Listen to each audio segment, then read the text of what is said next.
பருப்பு குழம்பு செஞ்சு வச்சிருக்காங்க. ஏன் பருப்பு குழம்பு தானே திங்கிருக்கேன்ல? இல்லடா, முஸ்லீம் பையனை கல்யாணம் பண்ணா 7 நாளும் பிரியாணி கிடைக்கும், டெய்லி கறி விருந்தா திங்கலான்னு சொல்லி உன்னை கல்யாணம் பண்ணா உங்க அம்மா என்னன்னா கீரை சட்னி புதினா சட்னின்னு ஆக்கி வச்சிருக்காங்க. என்னது 7 நாள் கறி விருந்தா? ஆமா, ஏன்டி 7 நாள் கறி விருந்துக்கு பண்ணையாடி வச்சிருக்கா? நாங்க 7 நாள் கறி விருந்து யாரு உங்களுக்கு இதெல்லாம் சொல்லி கொடுக்குறா? முஸ்லீம் வீட்லன்னா வந்து 7 நாளும் பிரியாணியா இருக்கும், கறியாக்கி போடுவாங்க நாங்க கேள்விப்பட்டிருக்கோம். 7 நாள் பிரியாணி வைக்கிறதுக்கு கிட்னி தான் எடுத்து அறுத்து போட்டு நாங்க திங்க. 7 நாள் பிரியாணி நாங்களே எப்போதான் வாங்கி திம்போம். 7 நாள் பிரியாணி சொல்லலாம். அட போடா, இதை நம்பி மக்களே யாரும் ஏமாந்துடாதீங்க. முஸ்லீம் பாய் பிரியாணி தருவாங்கன்னு சொல்லி இவங்களும் வந்துட்டு வெஜிடேரியன் விட ரொம்ப மோசமா டெய்லி முருங்கைக்காய் குழம்பு கத்திரிக்காய் குழம்பு தான் வைக்கிறாங்க.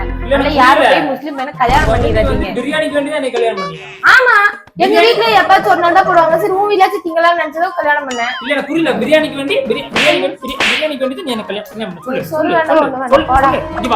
கையில 10 காசு கிடையாது. சாம்பார் சாப்பிட்ற சாப்பிட்ற சாப்பிடலாம். சாப்பிடு.